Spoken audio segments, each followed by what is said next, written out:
Bien, ahora les pido a los ponentes de la mañana que suban a la mesa. Vamos a tener aproximadamente una hora o menos, pero más o menos ese tiempo, de mesa redonda y debate.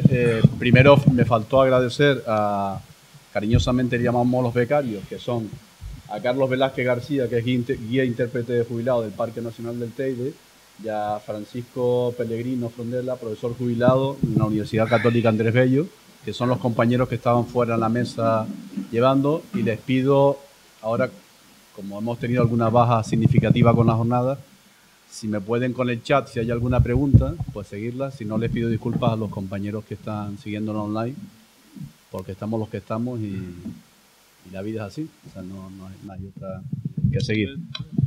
Bien, primero presentarles a Antonio Luis Peraza Pérez, economista con más de 35 años de experiencia en el Cabildo Insular de Tenerife. Elisa Padrón Zamora es ingeniera técnica agrícola, jefa de la unidad en el Servicio Técnico Turismo del Cabildo Insular de Tenerife. Moisés Simanca, compañero de la casa también, catedrático en Geografía Humana de la Universidad de La Laguna, ha sido director del Máster Universitario de Dirección y Planificación del Turismo en la Universidad de La Laguna, director del Secretariado de Extensión Universitaria y Proyección Social del Vicerrectorado de Relaciones con la Sociedad de la Universidad de La Laguna, y en la actualidad vicedecano de Ordenación Académica de la Facultad de Humanidades. Desde el 2012 es coordinador del grupo de investigación Reveintur, Observatorio de la Renovación Turística. Y el otro compañero de la universidad, Pablo Reyes Núñez, perdón, sí, está arriba, es que tengo... Pablo Rodríguez González, Pablo del último. Doctor en Sociología por la Universidad de La Laguna, acumula más de 20 años de experiencia en investigación del turismo, tanto en el ámbito académico como en la empresa. Fue técnico de investigación del Instituto de Estudios Sociales Avanzados, el CSIC de Córdoba, durante 8 años, coordinador del proyecto de investigación Turismo y Sociedad en Andalucía. Es docente del Departamento de Sociología y Antropología de la Universidad de La Laguna desde 2012 y subdirector de la Cátedra Turismo Caja Canarias Hotel. Ha participado o dirigido en una veintena de proyectos de investigación aplicada al turismo, entre los que cabe destacar los planes directores de turismo del casco de La Laguna y la comarca del nordeste de La Laguna, recientemente publicado. Bien, estaban comentando los ponentes de la jornada anterior. Si ustedes están aquí son porque lo valen, y son igual de importantes o más, son cercanos, pero todos somos importantes, incluso el público y los que nos siguen además. Y cada uno tenemos nuestra experiencia vital, o sea que no somos ni más ni menos que los demás, con perdón, Lo demás seguro, menos seguro que no. Damos comienzo a la mesa redonda y lo que sí les pedimos es que se acerquen al micro por los compañeros de lenguaje y los que están siguiéndolo online también. Si quieren alguno entrar en debate, alguna pregunta del público.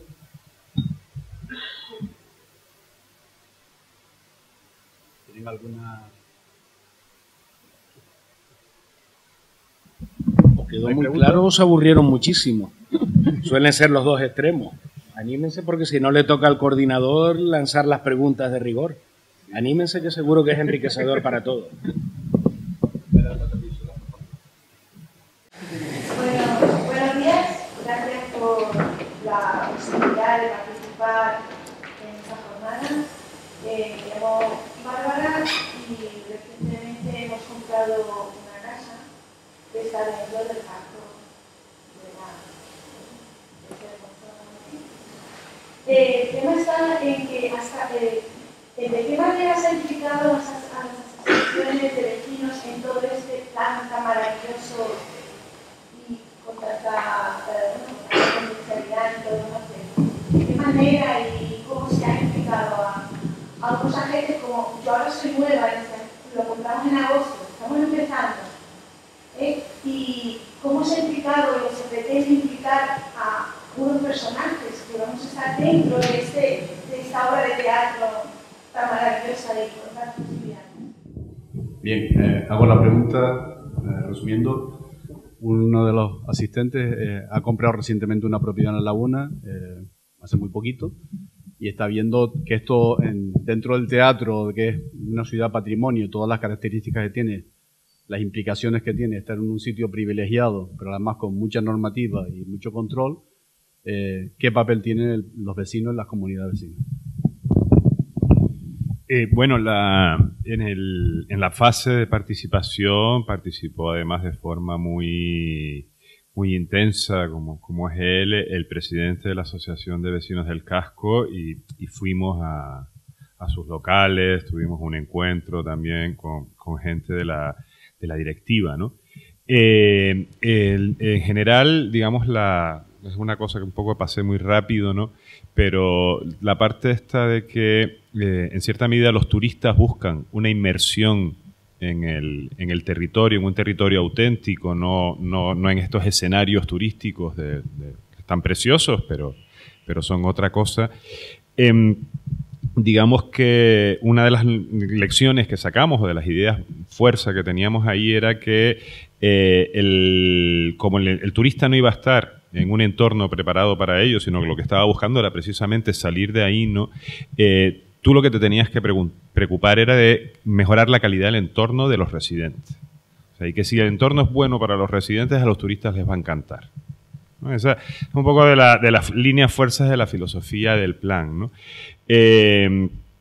Después, también es verdad que en un territorio, o sea, en un área como es el casco de la laguna, ¿no?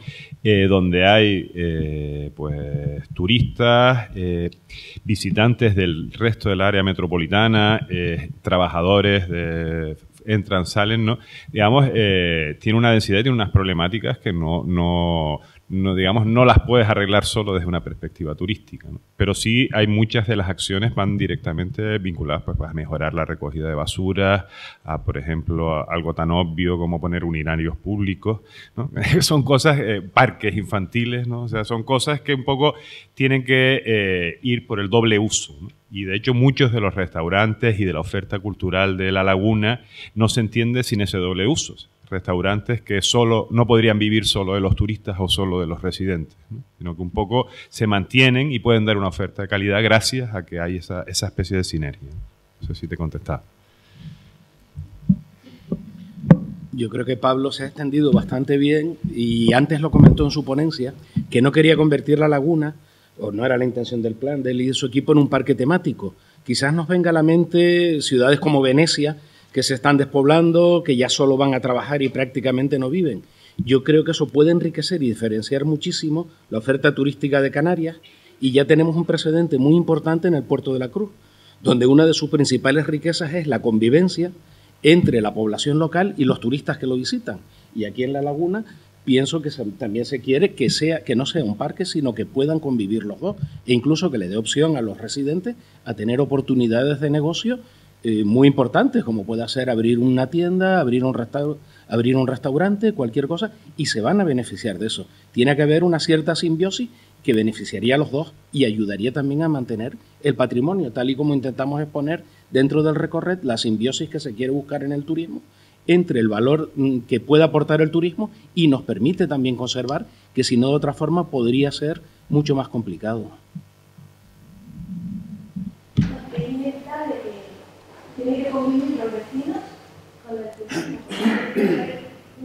Una simbiosis, un beneficio mutuo para que eso también ocurra.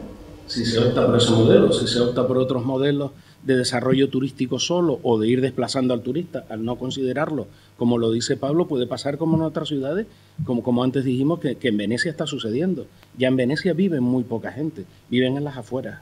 Entonces aquí lo que se intenta, como explicó anteriormente, es la convivencia y la simbiosis, y a la vez ser algo distinto que pueda ser todavía más atractivo para el turista y para el residente. Sí.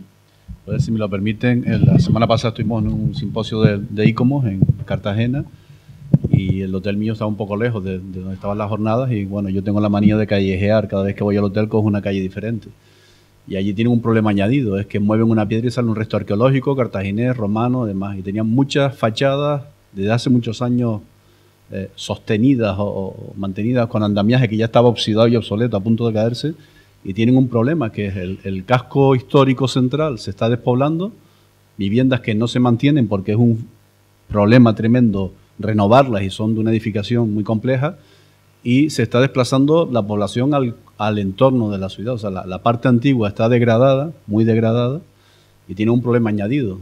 Aquí afortunadamente no tenemos tantos restos en el mismo casco, no se han encontrado tantos restos en la zona, hay zonas complicadas.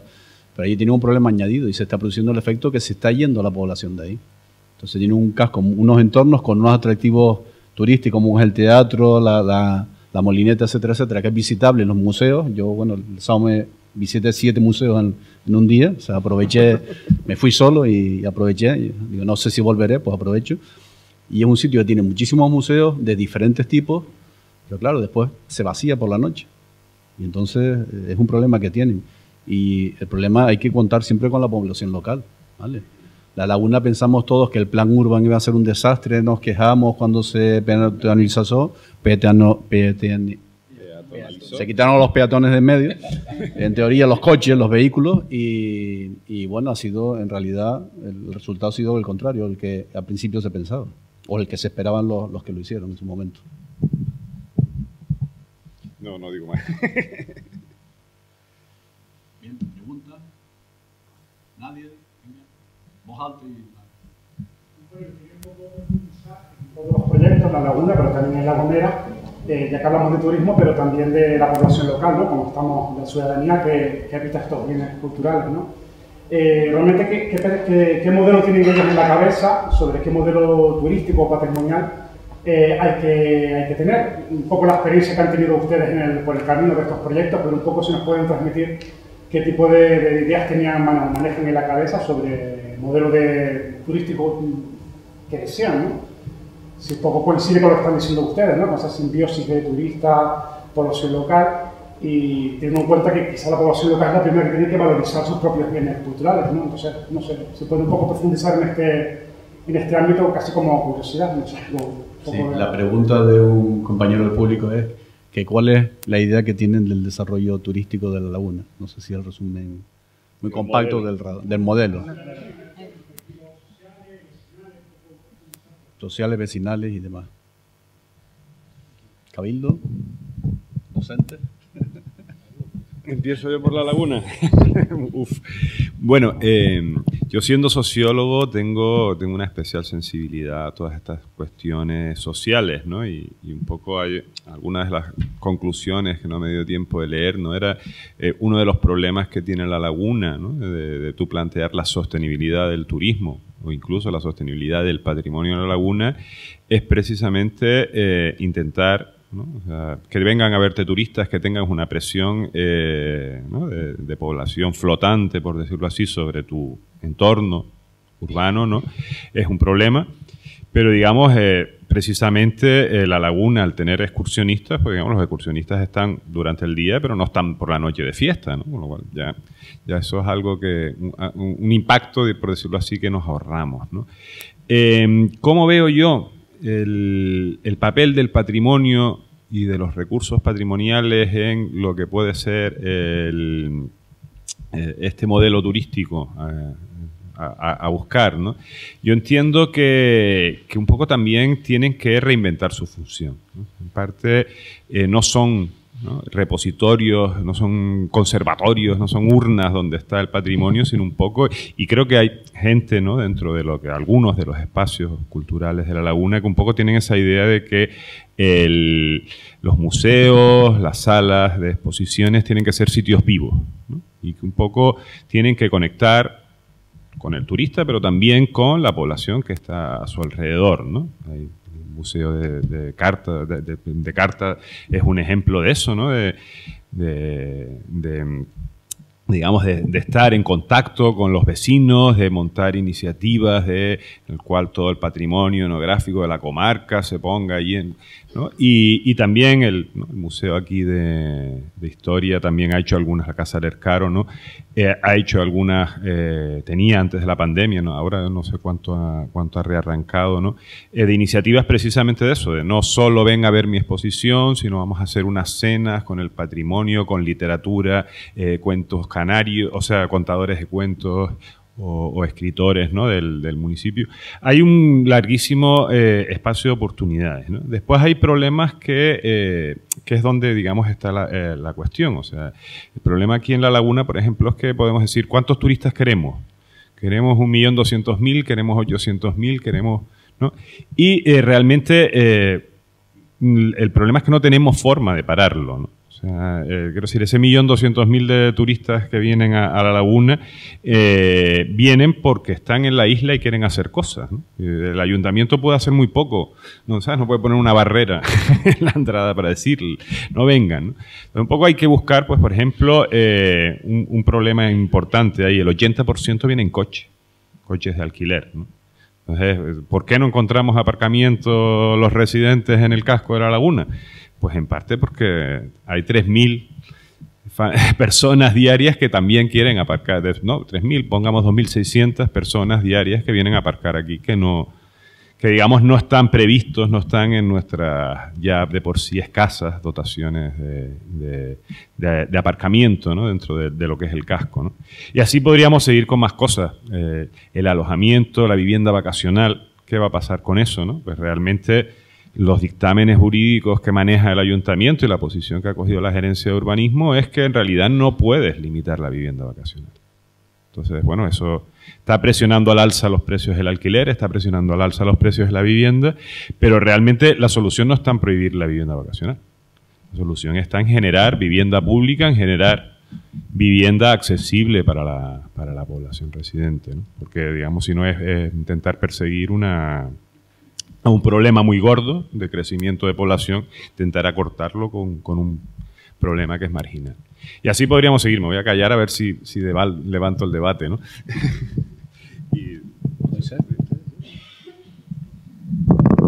Bien, la pregunta tiene miga. Podemos estar aquí hablando hasta la... Claro que sí. Y más a un friki del turismo como yo, ¿no? A mí de pequeñito me decían mis padres que podía, cuando llegaban los Reyes Magos, que podía elegir dos regalos, ¿no? Como este año me he portado bien, puedo elegir 3 en relación con tu pregunta, ¿no? Primero, me gustaría que el modelo turístico, bueno, tenemos un modelo que no es perfecto, obviamente, ningún modelo es perfecto, pero tampoco hay que demonizarlo. Lo que tenemos que hacer es corregir esas debilidades del modelo y debemos intentar poco a poco ir ajustando el modelo. Y Canarias, afortunadamente, en los últimos 40 años ha ido consolidando un modelo de acumulación. Vivimos básicamente un modelo cuantitativo, pero ya desde los últimos 20 años, quizás posiblemente desde la moratoria que se plantea en Canarias, con un proceso de reflexión, tanto social como política y empresarial, hay un cambio de modelo. Fíjense que ya en el año 2001, en los informes previos a la moratoria turística, se empieza a hablar del grado de insatisfacción de la población local en relación con el turismo. Es decir, Canarias fue pionera en incorporar algo que ahora mismo se ha consolidado dentro de los discursos turísticos, porque hasta ahora cuando hablábamos del turismo, hablábamos de los turistas, pero no nos dábamos cuenta del efecto de ese turismo en los destinos. Y ahora cuando hablamos del turismo, hablamos también del turista y los residentes, y eso poco a poco se está consolidando. Por lo tanto, mi primer regalo de Reyes que yo pido es que podamos hablar de esas dos caras de las monedas, ¿no? El turismo, como comentábamos antes, porque al final lo que intentamos con el turismo, es la mejora de la calidad de vida de los residentes. Mi segundo regalo, en relación con tu modelo, con el modelo que usted plantea, es que dejemos de hablar en cuantitativo y pasemos al cualitativo. Es decir, a mí me dio mucha pena hace un par de meses que vi en primera plana de un periódico que teníamos una cifra similar al año 2019. Es decir, lo que se ponderó por parte de los medios de comunicación es que ya estábamos en la situación 2019, no hemos aprendido absolutamente nada, ¿no? Yo creo que en el turismo ahora mismo deberíamos de cambiar esa esquizofrenia, de volver otra vez al techo, al récord de los 16 millones de turistas, por incorporar dentro del lenguaje temas, por ejemplo, como es eficacia. O sea, cuantos menos turistas, pero mayor efecto multiplicador, ¿no? O hablar de trabajo justo, de reparto territorial del turismo. O sea, no, el turismo se concentra solamente en o sea, se alojan los turistas, el 97% de los turistas se concentra en el 1,7% del territorio de Canarias. Claro, indudablemente los efectos, quizás positivos o negativos, son mucho más indirectos e inducidos, ¿no? Donde colocamos los aeropuertos, donde está la población, etcétera, etcétera. Y mi tercer regalo de Reyes sería entender que el turismo es la actividad de la felicidad, de los que hacen turismo, pero también de los que vivimos del turismo, ¿no? Entonces yo preferiría que ahora mismo, yo pensaba que con el confinamiento y sobre todo con después de haber visto un cero histórico que nosotros nunca, ni en el peor de los escenarios que trabajamos en la universidad, nos los hubiéramos planteado, y ver la tragedia que hubo desde el punto de vista de la economía, y ojo, ya no solamente una tragedia económica, porque afortunadamente se pudo mitigar el tsunami con los ERE, pero sí la tragedia psicológica y social de hoteles cerrados, de incertidumbre, que fue el tema turístico, podemos empezar a valorar lo que supone el turismo, ¿no? Entonces, cuando empezamos a hablar de un cambio de modelo, un modelo no se cambia de la noche a la mañana. Y un modelo se tiene que cambiar con acciones realistas. Es que no podemos volver a la agricultura. La agricultura que como la tenemos mitificada, porque fíjense, La Gomera, por ejemplo, llegó a 40.000 personas y supuso está prácticamente en su totalidad cultivada. Y lo que provocó fue una emigración masiva, tanto hacia Tenerife como hacia América. Lo que sí te podemos empezar a plantear son temas de valores añadidos, ¿no? O sea, todo el tema del kilómetro cero, lo que llaman los economistas la diversificación especializada. Utilicemos el turismo, que además es un factor de desarrollo de cualquier población en el mundo, ver sus elementos positivos y utilizarlo como encaje para dinamizar el resto de las actividades. Porque además, en cualquier sociedad y más en espacios insulares, la especialización es absolutamente necesaria y aquí tampoco tenemos mucha más alternativa, a no ser que sea la economía del conocimiento. Pero de resto, lo que tenemos que empezar a plantear dentro de ese tercer... Que los servidores de los centros de datos consumen. Claro. Entonces, lo que tenemos, mi tercer deseo del modelo turístico es eso, ¿no? Plantear un tema de diversificación especializada y planteando un poco estos parámetros que estoy diciendo, ¿no? No sé si te he contestado. Yo creo en los Reyes Magos, Yo también creo en los Reyes Magos y bien, como ha dicho Moisés, la pregunta es muy, muy complicada. Pero no podemos olvidarnos que nuestro modelo de desarrollo turístico ha sido un éxito. Y la prueba la acabo de decir ahora mismo. Antes teníamos que emigrar y ahora vienen inmigrantes. O sea, eso quiere decir que algo hemos hecho bien. Porque la prueba es que ahora tenemos un modelo, tenemos una economía que está siendo competitiva, se está desarrollando. Y entonces lo hemos hecho bien. Y que es importante, retomando, y después el aspecto cualitativo y cuantitativo, tenemos un grave problema y es medirlo. Es mucho más fácil medir lo cuantitativo que lo cualitativo. Hasta que no aprendamos, hasta que la economía del conocimiento y el aporte de las universidades nos permitan medir mucho más lo cualitativo, nos seguiremos centrando en lo cuantitativo. Y retomando un poquito el aspecto que habías comentado del patrimonio, es muy importante que podamos diversificarnos más. Quizás de la visión que tenemos más Elisa y yo, y de insular, es una joya poder contar con una ciudad patrimonio mundial que nos permite diversificar más la oferta y podernos enriquecer. Antes hubo una transparencia muy buena de segmentación y microsegmentación de los turistas y nosotros, gracias a lo que tenemos, podemos realizarlo y encima nos podemos diferenciar de nuestro entorno más cercano. Podemos ofrecer cosas que nuestros competidores no tienen y seguramente nunca tendrán. Y ese aspecto es muy importante y debemos valorarlo y jugar en el modelo de desarrollo que está vivo. Y ahora también con lo que comentó Pablo antes de las nuevas tecnologías, cada vez está más vivo y va más rápido. Sí, si me permiten poner una cuña publicitaria, pues también, no solo, hablando de los caminos de lo mío, no solamente es el turismo del casco histórico, del centro casco histórico, hay problemas. Tenemos un grupo de trabajo, ahora salió un código de buenas prácticas de energías renovables en los cascos históricos, es un problema. O sea, estamos hablando de las energías renovables, pero ¿cómo implementamos las energías renovables en los cascos históricos? Pues se ha sacado un manual de buenas prácticas o recomendaciones y el Ministerio está trabajando con ello porque son uno de los grupos de trabajo que tenemos. Y otro es, por ejemplo, se dice que la laguna es patrimonio mundial, pues fue la primera ciudad no amurallada. Tienen las murallas, son las montañas que rodean, ¿no? Y hay una asociación de amigos de la Cañada que están haciendo una visita o proponen una visita por lo que sería el camino de ronda de la ciudad, que son las murallas, y muchos no lo conocen.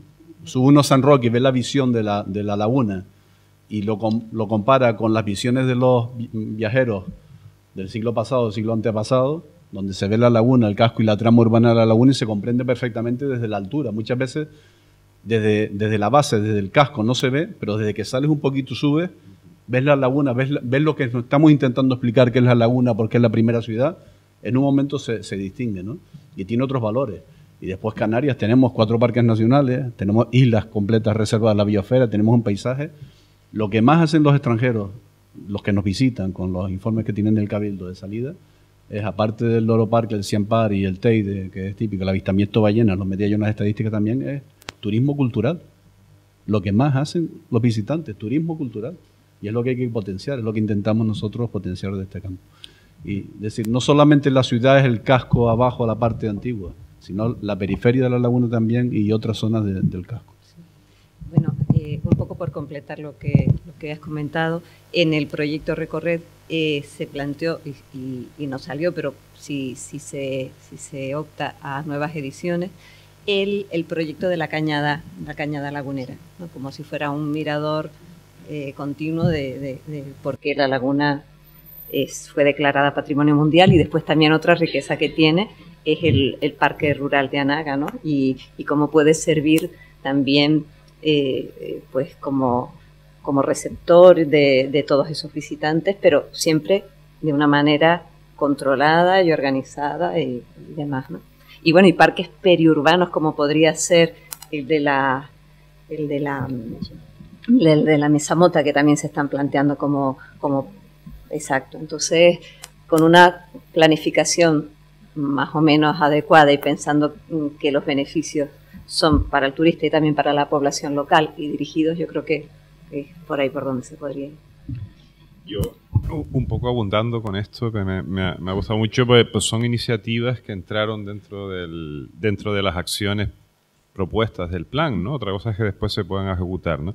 Pero una de las cosas que detectábamos, ¿no? Y que hablaban la gente que llevaba alojamientos, ¿no?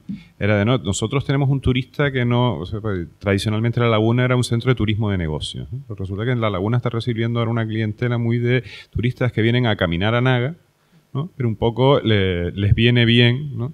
Quedarse más en el casco, pues encuentran encantador, eso, y además para lo que son sus distancias relativas están al lado. Para ellos es como si estuvieran ya en el campo, ¿no? Entonces una cosa era precisamente unir lo que es la zona peatonal del casco con la red de senderos de Anaga y también del centro, ¿no? Porque un problema que se planteaba ahí no era, bueno, mucha gente viene, se queda 3 días en la laguna o 4 días en la laguna o abajo en Bajamar la Punta para caminar a Anaga y después se van a la Orotava o a la Isla Baja para caminar el Teide y demás, ¿no? Y una de las cosas que no tenemos, por ejemplo, y es sorprendente, es que desde aquí, desde la laguna, tú no puedes ir en guagua al Teide.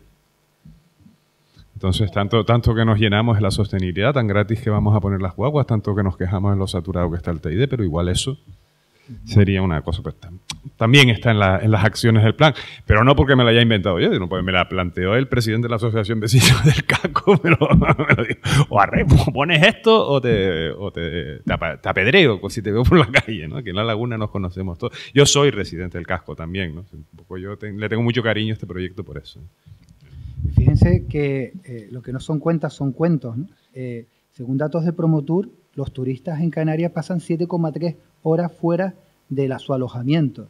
Es decir, ese imaginario que tenemos del turista carbonizándose en las piscinas, por supuesto que existen, ¿eh? Pero también es verdad que el perfil del turista en los últimos años ha ido cambiando y cada vez mucho más activo dentro de los destinos, ¿no? Es como un poco el chiste, ¿no? Voy a Madeira a funchar y a ver la isla, ¿no? Pues esto está ocurriendo un poco lo mismo, ¿no? El turista que está viniendo a Canarias cada vez más exige lo que antes estábamos comentando, una diversificación de la oferta alojativa y empieza a reclamar ver cosas en la isla, tener un montón de actividades, de experiencias para desarrollarse. Y ahí todo el tema del patrimonio se plantea como un valor muy importante. Lo único que tenemos que estar a la escucha y ponerlo en valor sin banalizarlo, o sea, sin convertirlo en un recurso más, lo que está ocurriendo, y después analizar determinados fenómenos que están ocurriendo. O sea, no se puede permitir lo que está ocurriendo en el Parque Nacional del Teide a las 12 de la mañana, en Masca, en la Cruz del Carmen, si esos procesos de masificación, de saturación, con un deterioro por parte también de los residentes, eso no se puede plantear. Y ahí no es cuestión de planificar, es cuestión de gestionar.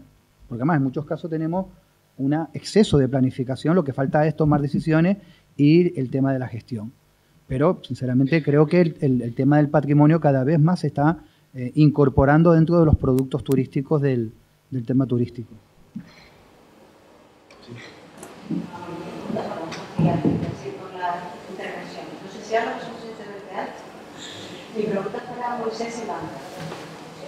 Yo entiendo, con la exposición, que el objetivo es una revalorización, el propio título, una revalorización turística de la Gomera por medio de los bancales. Eso se contrapondría en una cuestión de relación del territorio a la explotación turística del sur de la isla. Intentaría equilibrar, pero decimos, sería la contraposición o no. Pero, ¿qué pasa con todos los bancales del sur, de las medianías del sur? Eso no, ese espacio se queda desde ese punto de vista, ¿cómo se quiere? No se trata de enfrentar. No, perdona, no es enfrentar, es complementar. No, es que en doble, vamos a ver.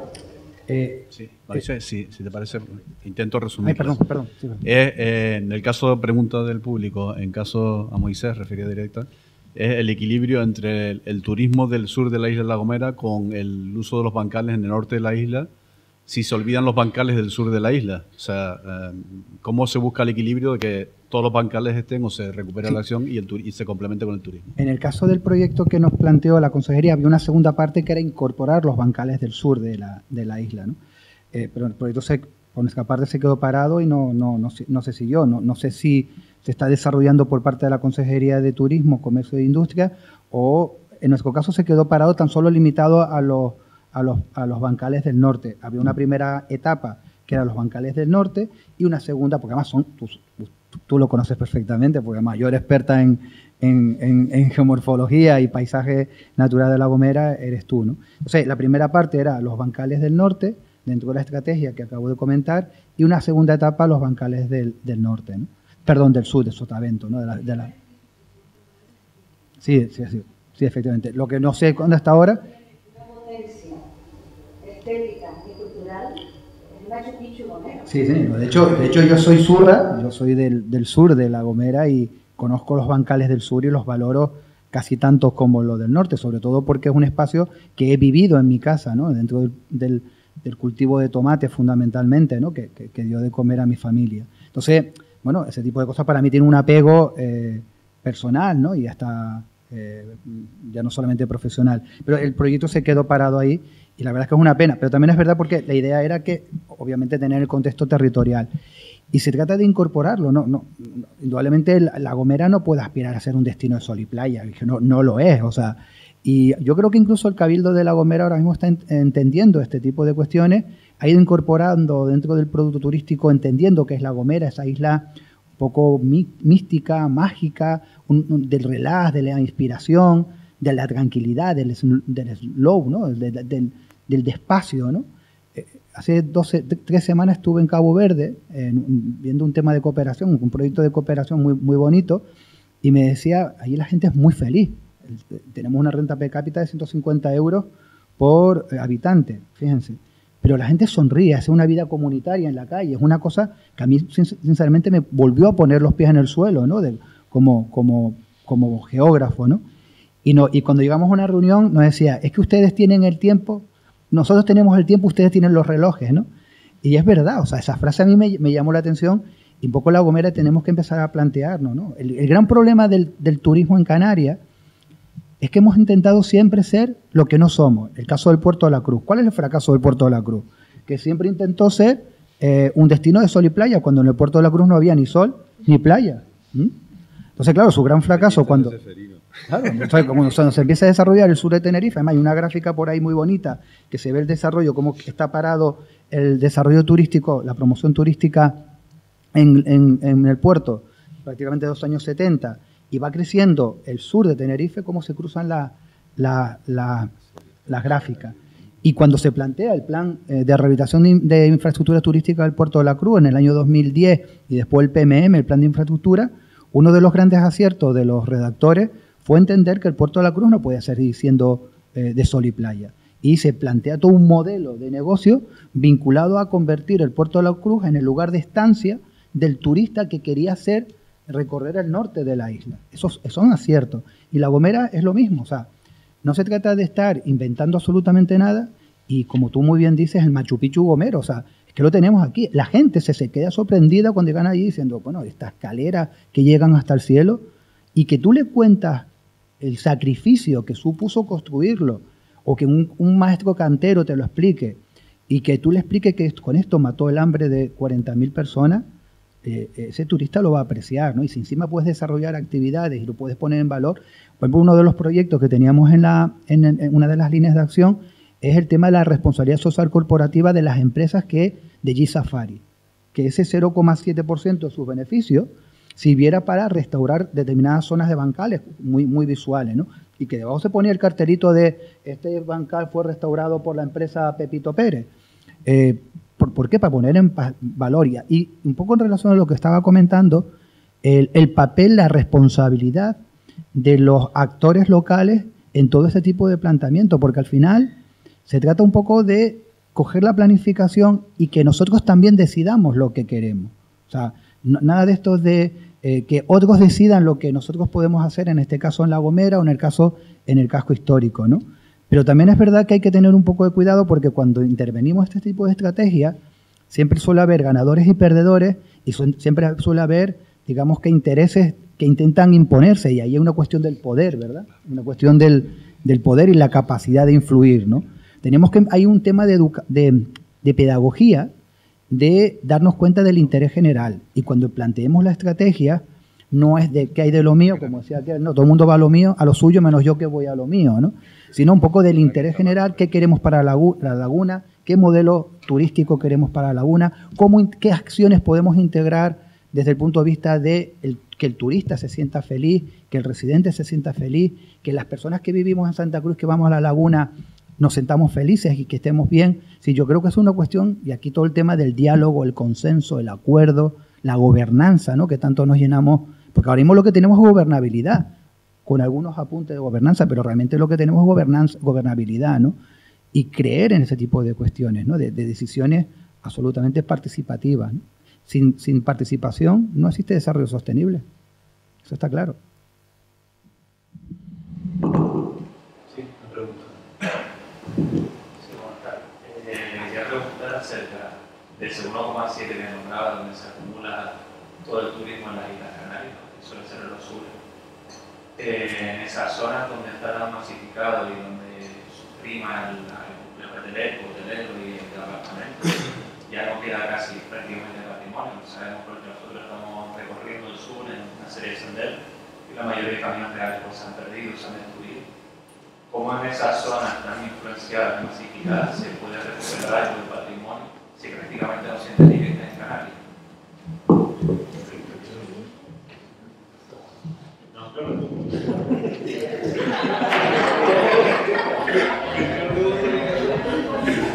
Intento resumirla. Bueno, nos preguntan del público de Tenerife Camina, que nos acompañan los participantes y la asociación Buen Samaritano, que de ese 1,7 que citaba Moisés, que cómo se recupera o la interferencia que tiene en cuanto a la agresión del turismo y la ocupación con lo que es el patrimonio natural, en el caso de ellos, pues los caminos que son el recorrido que han visto que a veces no tienen continuidad porque están o han sido absorbidos o se ha destruido directamente, y entonces ver qué factor tiene. Vamos a ver, en gran parte de esos espacios eran espacios, no me malinterprete, cuidado con lo que voy a decir porque a mí últimamente me da mucho miedo lo que se dice, ¿no?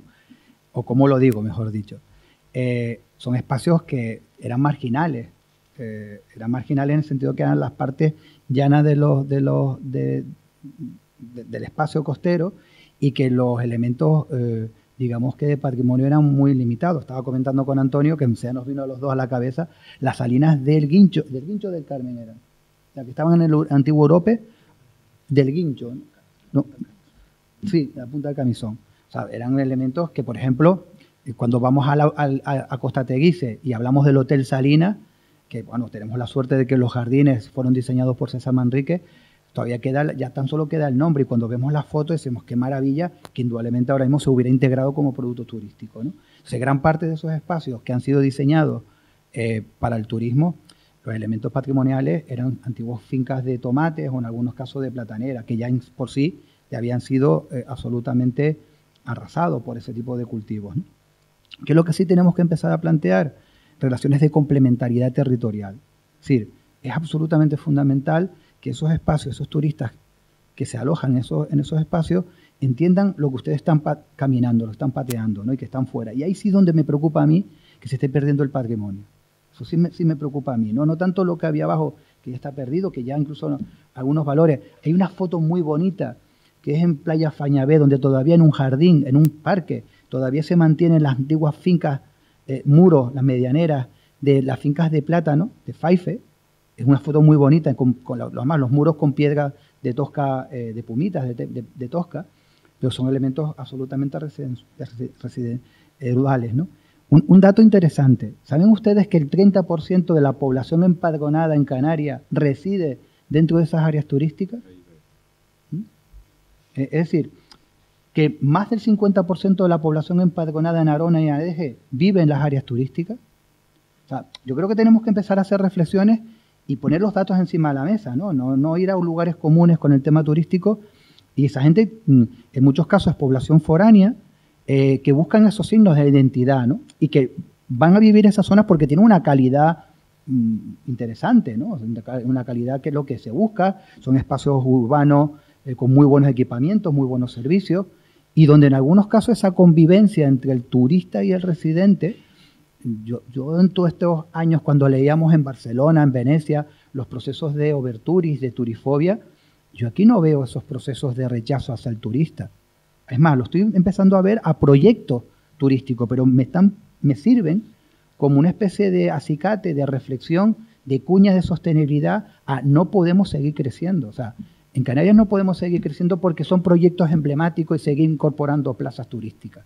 Porque además son plazas turísticas que compiten con las que están. Y todo lo que se plantó durante la moratoria turística de la renovación, que fuimos un auténtico ejemplo junto con Baleares en plantear políticas públicas de renovación de áreas turísticas, es lo que tenemos que poner, ¿no? Y ahí sí incorporar todos los elementos, no tanto a lo mejor del patrimonio físico, porque en esas áreas no existe, pero sí del patrimonio cultural. Yo creo que ahí en ese caso, en los municipios turísticos se están haciendo cosas muy interesantes, recuperar todo el tema y relacionar y entender lo que decíamos antes, el territorio como un todo, ¿no? Ese concepto que tenemos los geógrafos del sistema, de la visión holística, ¿no?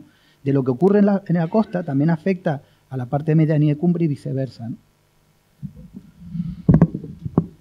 Cuando hiciste la pregunta del entorno del sur, nos surgió a Elisa y a mí un hotel muy peculiar, el Hotel de San Blas en San Miguel, que el compromiso que tenían era recuperar los barrancos que tenían alrededor de ellos. Yo tuve la suerte de visitarlo y cuando llego, sinceramente pensé, digo, bueno, esto va a ser para guiris, doy una vueltita y qué curioso.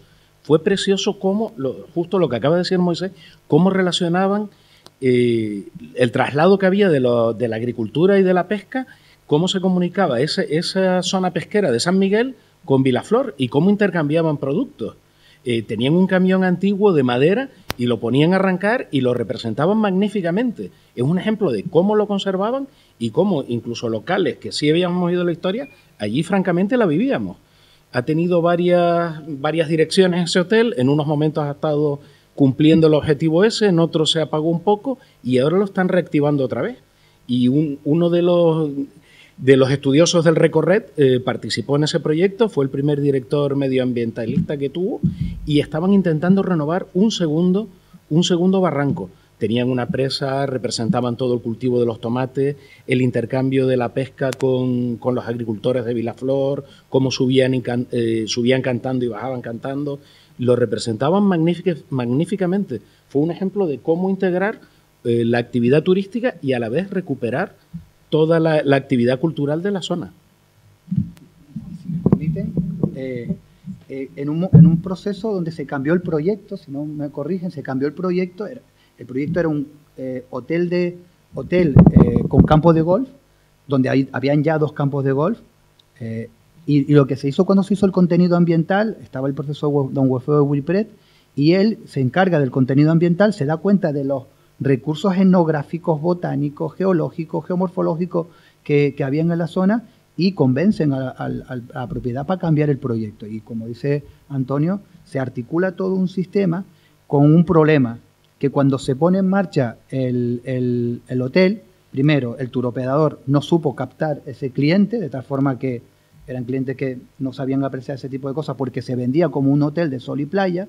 Y en segundo lugar, yo creo que fue demasiado novedoso, innovador para el momento, ¿no? Yo estoy seguro que ese proyecto se plantea ahora y sería un éxito. Me alegra mucho saber que vuelve otra vez a reactivar esa iniciativa, ¿no? Porque la verdad es que es un modelo de hotel planteado en un lugar que no tiene playa, tiene viento, y que eso puede ser un atractivo. Y cómo se integró muy bien, incluso dentro de la arquitectura, una sala multifunción para congresos, exposiciones.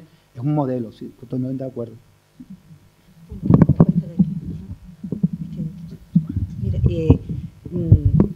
Sí, en la línea de lo que preguntas, el Cabildo también, dándose cuenta de que el turismo principalmente es sol y playa, pero que también se están buscando otras actividades alternativas, en nuestro servicio hemos encargado el proyecto de Medianías del Sur de Tenerife, y ahora mismo está en fase de redacción y se ha presentado el anteproyecto o proyecto básico. En esta primera fase toca desde Santiago del Teide, Guía de Isora, después Adeje, sube un poquito a Vilaflor y toca un poquito de Vilaflor, Arona, San Miguel y Granadilla de Abona. La idea es continuarlo. Y bueno, allá hay una participación muy importante, como no puede ser de otra manera, de los ayuntamientos, y el equipo contratado es un equipo multidisciplinar donde pues hay geógrafos, hay especialistas en botánica, ingenieros, es decir, intentamos que sea un proceso donde a través de la valorización de todos esos recursos se potencie también esas medianías sobre la base del respeto, pero también un poco de la promoción, y que si hay personas que se quedan en los hoteles en la zona de costa que tienen esa iniciativa o ese interés, puedan hacer esos recorridos, ¿no? Incluso después complementados con unas aplicaciones que se están desarrollando desde el área de medio ambiente, donde tú además puedes elegir el inicio, el fin y más o menos por dónde, ¿no? Y te puede salir pues el perfil que tiene el sendero, la duración, si es el tipo de dificultad y demás. Sí, un poco por abundar en una cosa que planteó Moisés, ¿no? Este tema de cómo las áreas turísticas han asentado población y se ha creado ¿no? Gente que vive allí, ¿no? Yo ya he conocido un par de iniciativas en Punta del Este, en Estados Unidos también en Atlantic City, ¿no? O sea, un poco en el que digamos, lo que tú decías, ¿no? Esa especie de factoría turística, ¿no? Acabó convertida en patrimonio industrial. Se ha protegido, pues, por ejemplo, todo el frontal, el pier que hicieron en Atlantic City, que se hizo para los turistas, pero ya hoy por hoy, ya tiene casi un siglo, y dicen, no, esto hay que mantenerlo, ¿no? Y igual algunos hoteles, por ejemplo, que tienen proyectos arquitectónicos interesantes, de los primeros, ¿no? Se pueden salvar. Y después, un gran desconocido aquí es precisamente ese patrimonio inmaterial que se ha generado en esos espacios de vida que son los destinos turísticos. O sea, los alemanes, ingleses que viven allí tienen sus locales, sus encuentros, a mí me resultó apasionante, ¿no? En Bajamar y La Punta, ¿no? Que es un microcosmo, es un sitio muy chiquitito, ¿no? Pero como digamos, los alemanes residentes allí habían generado una asociación que se debatía, se leía, tenían una biblioteca compartida con la gente con los alemanes que iban allí, pero que también, digamos, los locales, ¿no? Acababan entrando. Y se había creado todo un espacio ahí de convivencia, un patrimonio inmaterial, y tal, precisamente, ¿no? De esa fricción, ¿no? O no fricción, sino contacto, ¿no? entre lo turístico y lo residencial, ¿no?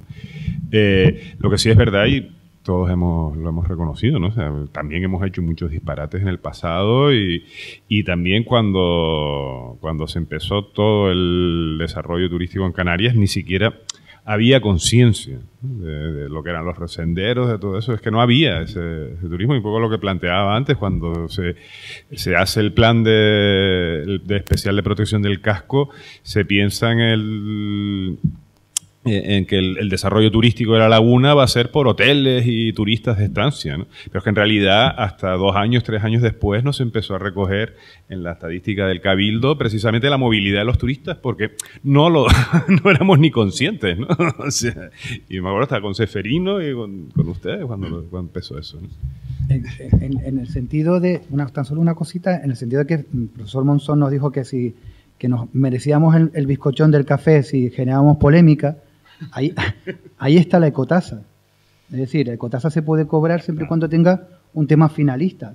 Y el tema de la recuperación de la financiación con la ecotasa de proyectos de patrimonio, creo que puede ser interesante, siempre y cuando se recaude a empresas turísticas o a turistas y que tenga esa visibilidad, ¿no?, de recuperar un camino, recuperar un elemento del patrimonio, etcétera, etcétera. Si no para una caja común, una caja negra, no tiene sentido, ¿no? Pero yo creo que ahí sí tendría sentido el tema de la ecotasa y que sobre todo cuando tú solo dices al turista que vas a cobrar un impuesto para recuperar un proyecto concreto, es como los de crowdfunding, ¿no?, que todo el mundo nos incorporamos a eso. Yo creo que la ecotasa me parece absolutamente razonable, cobrar por cobrar para nada, ¿no? Pero en ese sentido yo creo que un tema finalista y vinculado mucho al patrimonio, tanto natural como cultural y etnográfico, me parece absolutamente acertado. Sí, si me permiten dos pequeños ejemplos de patrimonio etnográfico industrial.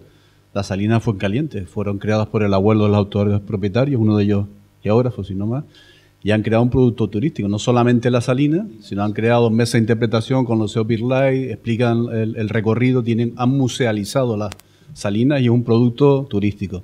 Y otro ejemplo, que no sabemos si buenas o malas prácticas, es lo que pasó con el volcán. Las visitas que hacían los turoperadores, que decían que una parte del dinero de las visitas cuando estaba el volcán activo se iba a quedar en las islas, que muchos comentan de que no se ha visto esa repercusión, esa parte que iban a donar a la isla, no la han visto. Entonces a veces se aprovechan también con la buena intención y el crowdfunding y no se sabe dónde va a parar. Entonces también hay que darle visibilidad a esas iniciativas, buenas y malas prácticas también. No sé si hay alguna pregunta más.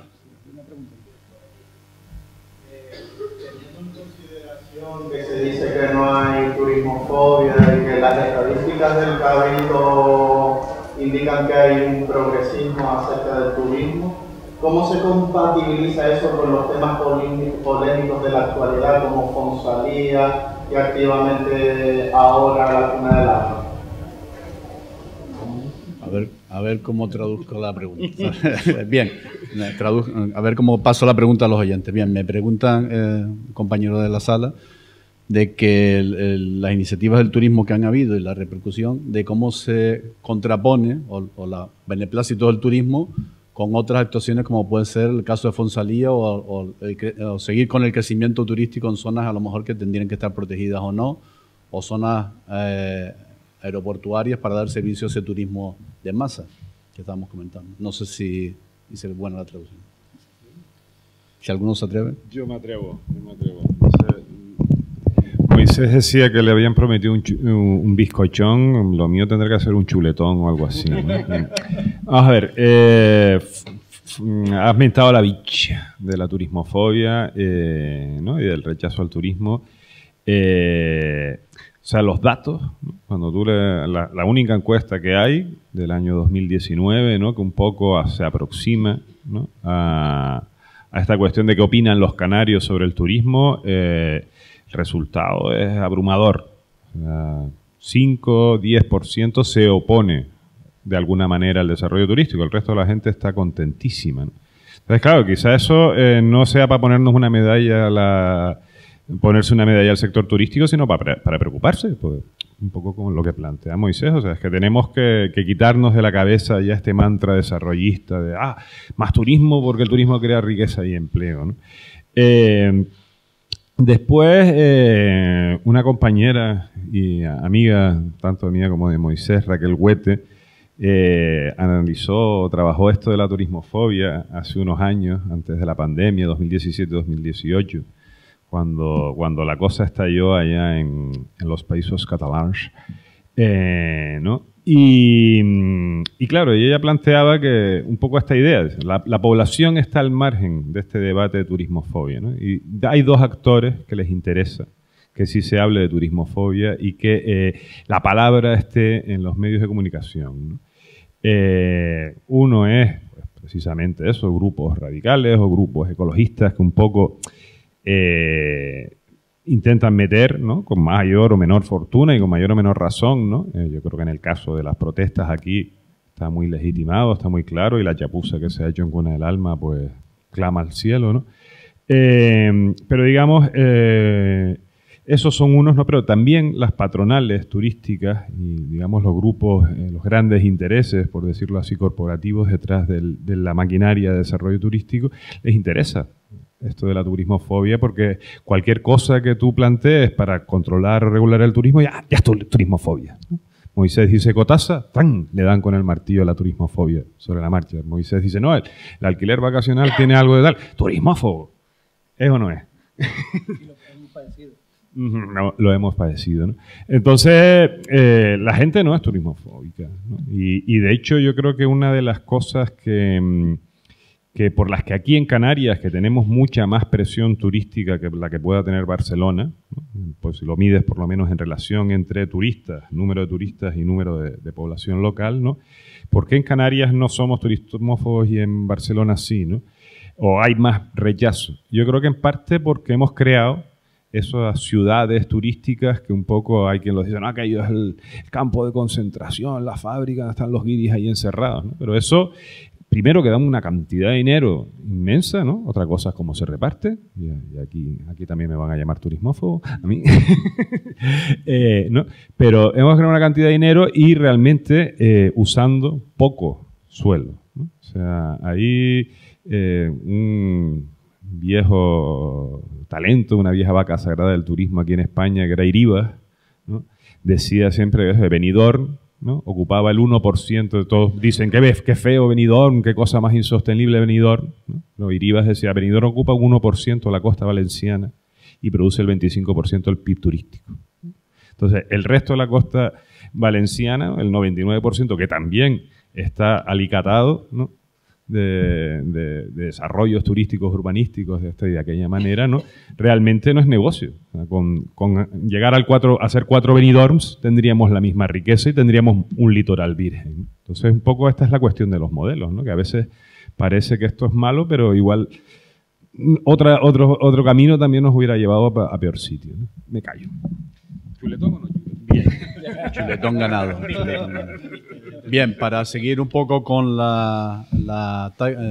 el tiempo, el minutaje, era hasta la 1, hemos pasado 5 minutos, no pasa nada. Esta tarde les convoco a las 4 de la tarde, tanto los asistentes presenciales como online. Decir que esta tarde tendremos a Arantxa Gutiérrez Ávila de la Alta Inspección del Gobierno de Canarias, que hablará sobre los aspectos novedosos de la Ley del Patrimonio Cultural de Canarias. A continuación, el estado de la cuestión del patrimonio en Tenerife, problemas y soluciones, con Juan Carlos Cabrera, jefe del Servicio de la Unidad de Patrimonio Histórico del Cabildo Insular de Tenerife. Y, cerrando un poquito el bloque, algunas reflexiones sobre la génesis de San Cristóbal de la Laguna con Antonio Tejera Gaspar, que nos acompañó esta mañana, catedrático de Arqueología, Premio de Canarias en Patrimonio Histórico y un amplio currículum.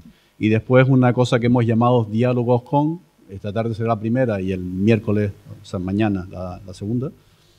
Diálogos con el patrimonio cultural, arqueológico, paleontológico, etnobotánico, problemas y soluciones. Nos acompañará María Eugenia Arucena Concepción, que nos ha acompañado a lo largo de la mañana, geógrafa y profesora jubilada de la Universidad de La Laguna, pero sigue participando y colaborando con nosotros activamente. María Esther Martín González, conservadora y paleontóloga del Museo de Ciencias Naturales de Tenerife, y Javier Soler Segura, de Cultania, y Taisa Abreu Hernández, de ProRed, Sociedad Cooperativa, y Nuria Álvarez Rodríguez, arqueóloga.